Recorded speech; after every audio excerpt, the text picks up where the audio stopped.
Most marketers are still creating content based on keywords found in Ahrefs and SEMrush. However, that's not how you're going to be found in LLMs. LLMs focus on questions, tasks, and clusters. So in this video, I want to show you how to do keyword research for this new LLM SEO, or how to increase your AI visibility. LLMs reward the type of content that actually answers a job to be done. So let's take a look at an example. If I'm searching for best e-commerce email marketing, of course you'll see the paid ads. This is Google, and then you'll see the AI overview. If we click in, we can see what the recommendations are because it's answering our question, and then we can see the sources here up top. Now, if we are able to create content that answers a very specific question, we are increasing our likelihood of being included in the cited sources. So when we're creating our content, there are 6 general cluster types or answer types that we want to create so that we are increasing our likelihood of being included in the LLMs. And those are the definition, a definition type answer, which is high level to explain what something is in clear and simple terms. A diagnostic, which helps a reader spot problems or identify the gaps in their current approach. Implementation, that's more of like a how-to, step-by-step.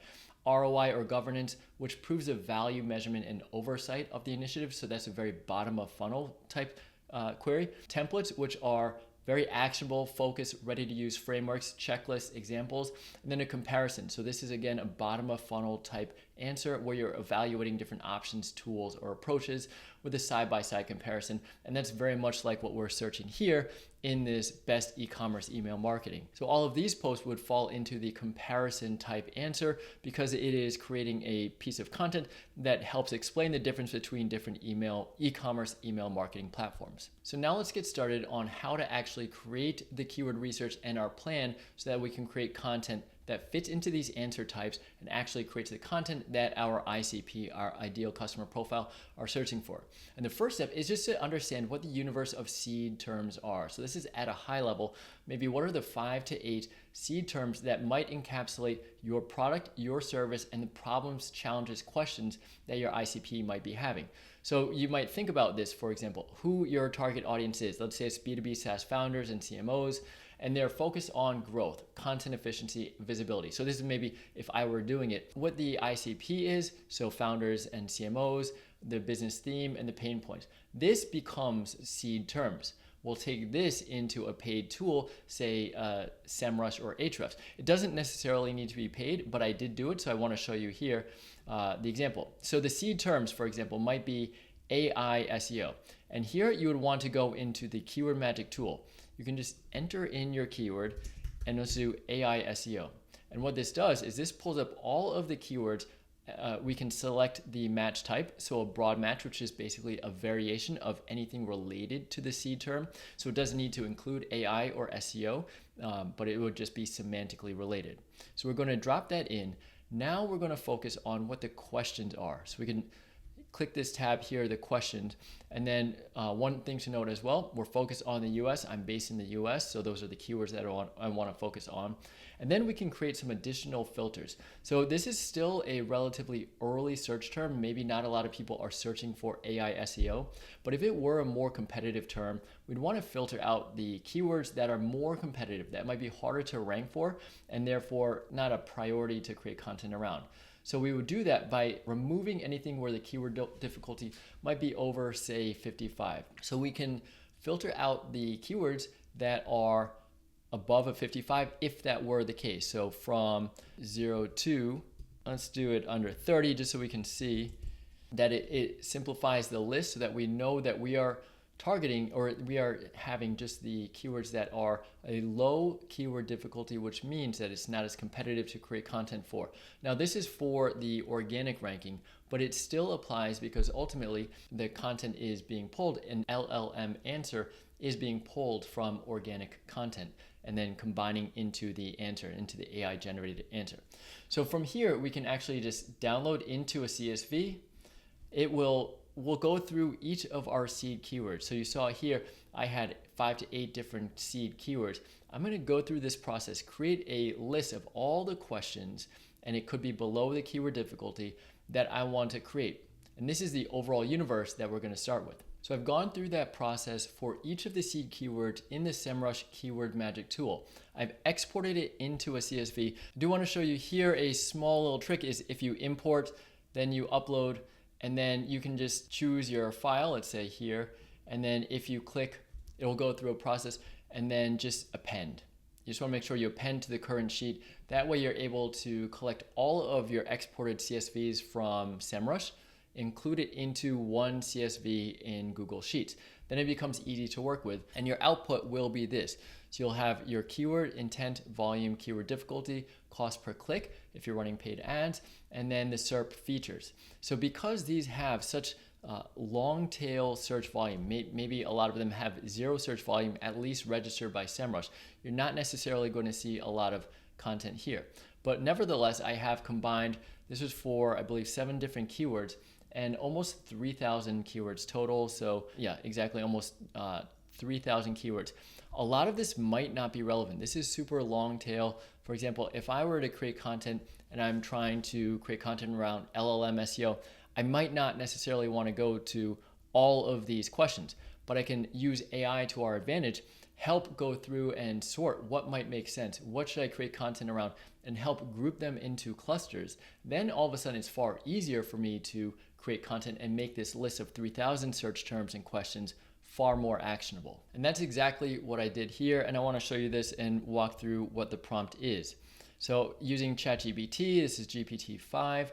Here's a prompt. I'm giving it a role. You are an SEO strategist and you're specializing in LLM SEO and answer engine optimization. I'm giving it context. So I exported the Google Sheet. I exported this sheet of 3,000 keywords into a CSV. Then I uploaded it with this prompt, giving it more context on the keyword, the volume, the keyword difficulty, and then the intent. And then here are the instructions. And I'm trying to be specific as possible to cluster the keywords. And then these are the answer clusters that I mentioned before that we're going to focus on, whether it's a definition, diagnostic, implementation, ROI governance, template framework, or comparison. And then for each of these, I want to actually give it a score. And the score is actually valuable to help prioritize what might make sense. And so the different metrics of scores are how relevant is it? So that's what we're calling here the business fit. After that is the keyword difficulty rated on 1 to 3. What the volume is, we don't necessarily want to prioritize something that has 0 search volume, and what the answer engine optimization score is, which is 0 to 2. And overall, it is going to score this and then give me the output. So ultimately, I will have a scored, prioritized list of questions that I can create content around. Because remember, large language models are largely creating content to answer a specific job to be done, and that is represented by a question. So if we can create answers and content around questions, we are increasing our likelihood of being shown in a large language model. So it did go through the thought process for a couple minutes, and then here's the output. It gave me a CSV and then also a markdown of what the pillars are, the content pillar, and then the supporting pages that I can create content around. And so I'll show you that now. The scored keywords, so these are the same keywords. There should be 2,900. Yeah, so exactly as many keywords as I uploaded. And then it is scored, like I was mentioning before. There are the 4 priorities, and then it actually didn't score it, but I can just create it here. So let's just do sum equals sum, and then so it goes through. So this is automatically a prioritized list if I go with the scoring that the AI provided. However, this is far more than I want. And one thing that ChatGPT did, based on what the prompt was help me distill this down. So what are the most important content topics to cover? Let's make pillar pages around those, and then let's create supporting content based on the long tail keywords. So I'll show you what that looks like. This is the output from ChatGPT. It is in Markdown. I added it into this doc, so it's a little bit easier to see. I just copied and pasted it. I'm not saying that you use this outright, but it is a really good, helpful starting point so that you know what content to create because you know these are based on what your most important topics and clusters, pillars are, and then the related questions based on the data that we pulled from SEMrush. So for example, if we're talking for supermarketers and we're trying to focus on LLM SEO, one of the main topics, most important pillar topics would be Google AI overviews, how to structure pages that show up and win.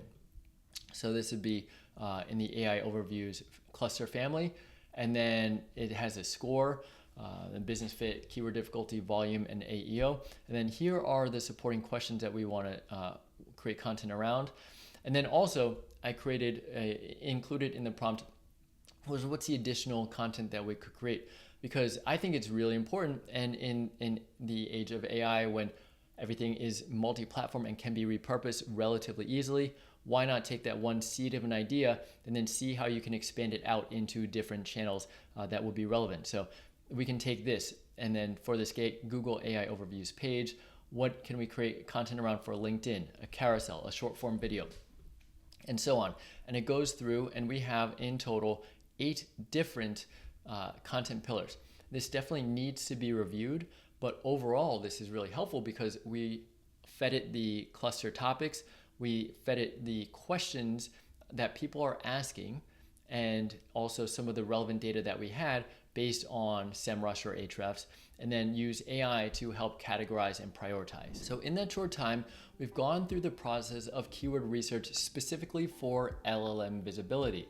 And if you've seen your drop in organic traffic, or you've seen changes in your organic traffic, that is largely due to how people are searching, how they are finding information. But the traffic that ultimately ends up on your site is 4 times more likely to convert per a SEMrush study. So it's really important to think about how you can increase your LLM visibility, insert yourself in the relevant conversations, and then hopefully get them to end up on your site when they are ready to make a purchase decision or further down in the funnel. If you're looking for more content on how to actually create AI-powered content, make sure to click the link below. Or if you want to jump on a call to discuss an LLM and SEO strategy, make sure to click the link below and let's jump on a call to discuss. I'm Gen Furukawa from supermarketers.ai. Thanks so much.